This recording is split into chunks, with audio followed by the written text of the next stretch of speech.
many of you will understand that better as chocolate brownies, but they're not your typical brownie. This is a recipe that I have had handed down from my mother. So its origins are somewhere in South Africa. That's all I can say now. There's certain ingredients that you're going to need. You're going to need 120 grams of either softened butter, it needs to be quite soft, or softened spread.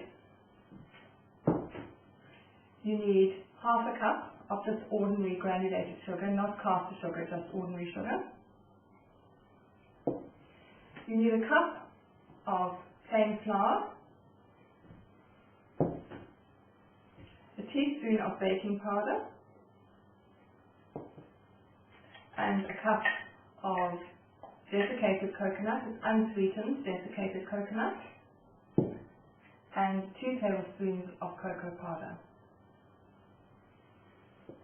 Now, before we get started, there's some other equipment that you need. Now, I've got a cup measure which I use to measure things, but I've also just looked at a glass, and this glass is I'd say a smallish glass, but it is the same volume as a cup measure. So if you don't actually have a cup measure, then just use a glass like that.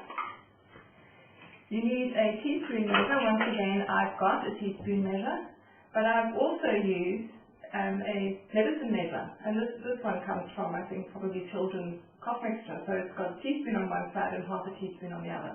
So that's perfectly fine because it measures a teaspoon.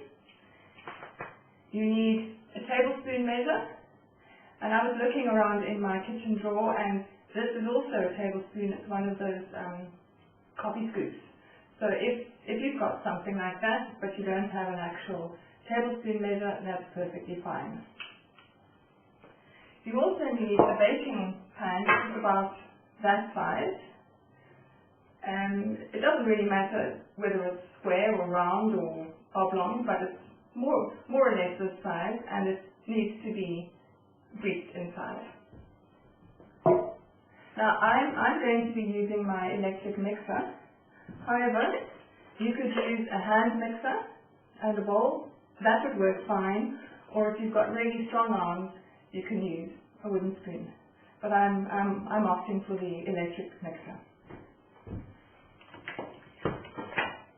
Right. So the first thing that you need to do is put the 120 grams of spread into the mixer.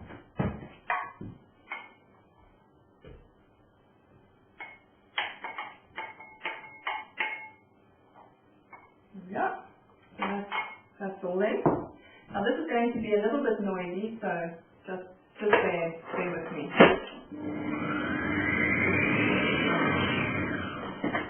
Now as you will see, this has been nicely creamed, and then you simply add the half cup of sugar to the mixture.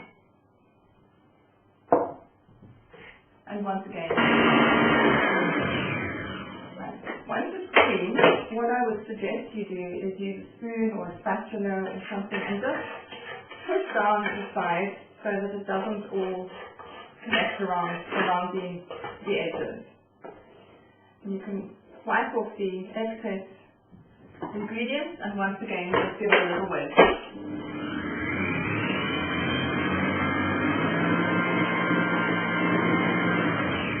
Right.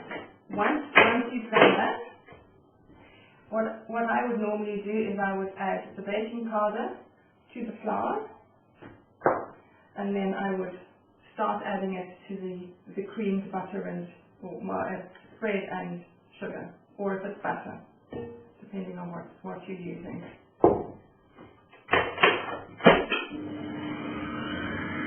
And then slowly just incorporate it. And now I'm just going to add the rest, and once again just combine them.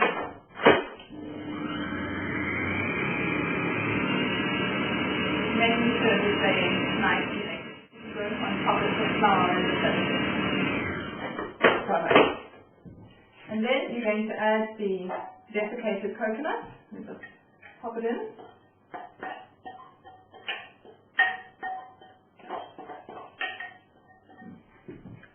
it a little bit sticky. So I'm just going to use my spoon. Here we are.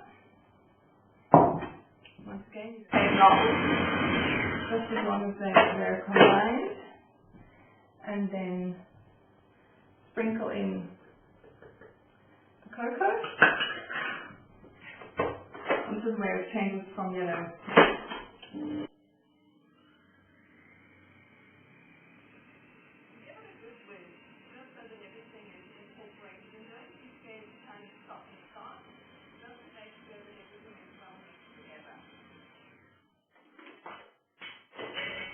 So I'm going to once again just scrape down the sides and make sure that everything is well incorporated. As you can see, it's sort of a bit sort of yellow and brown still, so I'm going to.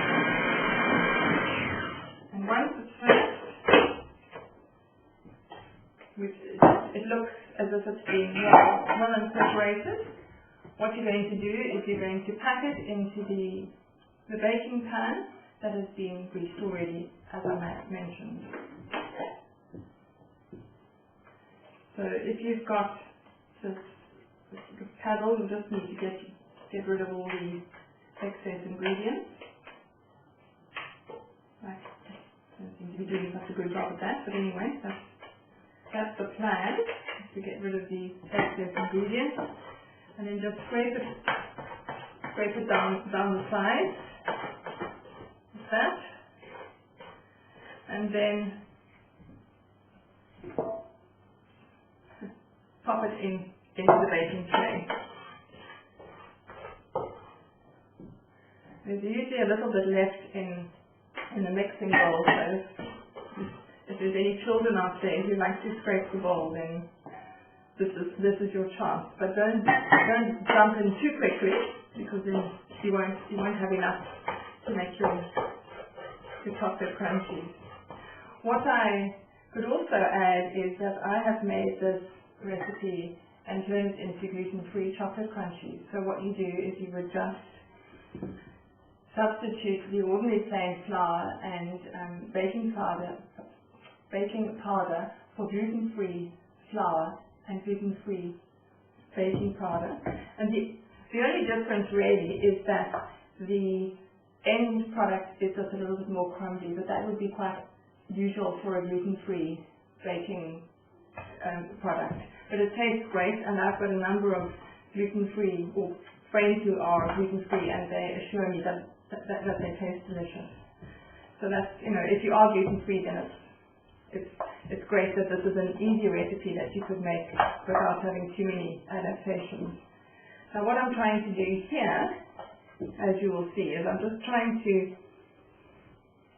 smooth it, and it's a little bit on the awkward side because it's a little bit on the sticky side. So what you need to do is use a fork or the back of a spoon. I think the wooden spoon is perhaps stickier than a metal spoon, so you might like to use that.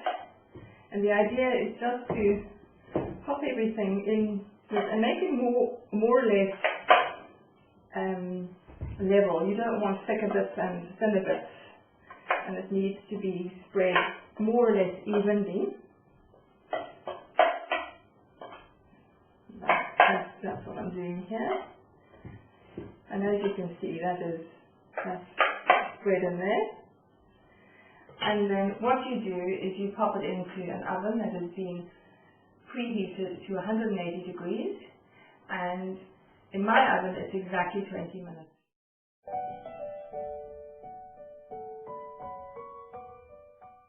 While I'm waiting for the crunchies to bake, what we're going to do is we're going to make the icing that gets poured over the top while the crunchies are still warm, just as they come out of the oven. So you need 3/4 of a cup of icing sugar and 1 tablespoon of cocoa, and I'm going to add the two together and just give it a little mix.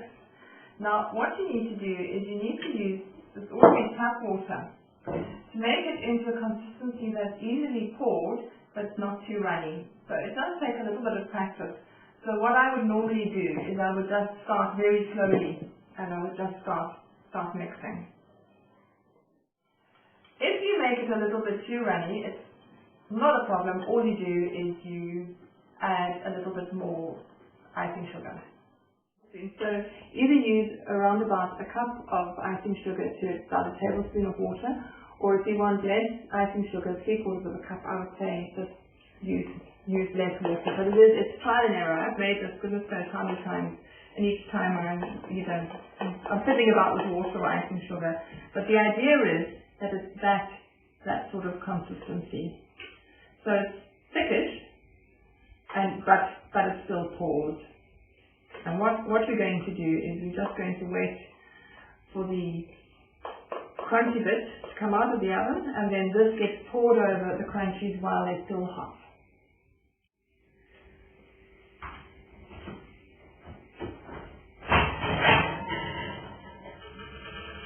Here we are. It's out.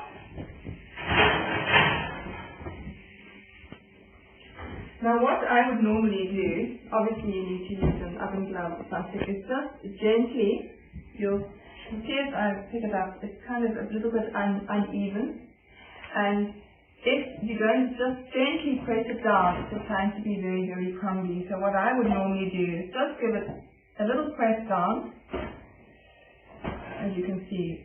I'm not pushing it right down, but it's just a little press down, just so that it's not as crumbly.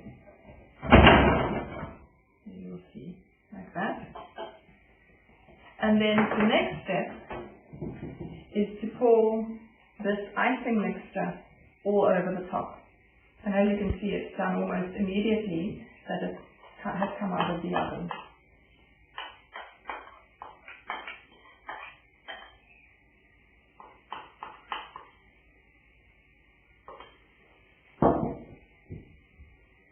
And then what you do, using oven gloves obviously because it's still hot, tip the pan all around so that the icing covers it all, like that. And once it's well covered, as you can see, just keep on tipping it so that it goes right into every single corner, like that. You simply leave it on one of these racks until it's completely cool. And then once it's cool, you will cut it into as many slices or squares as you like. My family always say that I make very small squares. I hope you've enjoyed this, and I hope you enjoy eating these chocolate crunchies.